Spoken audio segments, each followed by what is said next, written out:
Toute ma vie, j'ai cru que la mort, entre guillemets, je pensais pas qu'il y avait quelque chose de l'autre côté, j'ai cru que la mort c'était la mort, et en fait non. C'est comme les temporalités de temps aussi, donc quand par exemple, surtout les châteaux, c'est vraiment des endroits, des nids où justement on a des temporalités de temps différentes. Et c'est vrai qu'il faut savoir que de l'autre côté, le temps n'existe pas, et ce qui fait que souvent on vit dans des mondes parallèles. C'est vrai qu'on peut se retrouver, je prends toujours le cas du château de Fougeray, puisque je trouve qu'il est très passionnant, j'ai vu des documentaires énormes dessus, et je n'ai pas été dans ce château, j'ai pas eu cette chance, malheureusement, je pensais un jour, mais non. Et là, pareil, quand on va à Fougeray, par exemple, on a plusieurs temporalités de temps et il y a des gens qui continuent à vivre. Quand je vois des vidéos, je peux percevoir certaines choses encore de là-bas, en fait. Et ça, c'est assez étrange aussi, mais c'est parce que, en fait,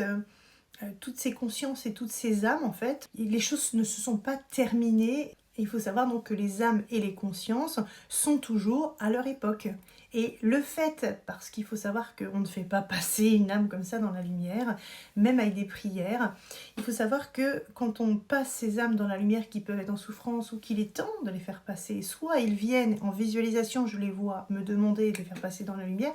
ou juste par la conscientisation. Par exemple, je le vois par hasard, et tout de suite, en fait, par mes yeux, c'est comme ça que ça fonctionne, énergétiquement, je regarde l'âme, et là, en fait, il se passe donc soit une transformation pour aller vers autre chose, il arrête de tourner dans tous les sens depuis 150 ans ou 300 ans. Ça m'est arrivé une fois, et à Noël, je vous expliquais après ce qui m'est arrivé, mais c'était un peu dingue, mais bon, c'était une histoire assez glauque, mais il y a eu des moments où je me protégeais pas non plus. Maintenant, je le fais parce que je pensais que j'étais infaillible, parce qu'énergétiquement, vu que je fais beaucoup de choses, je me dis, bah non, je suis protégée.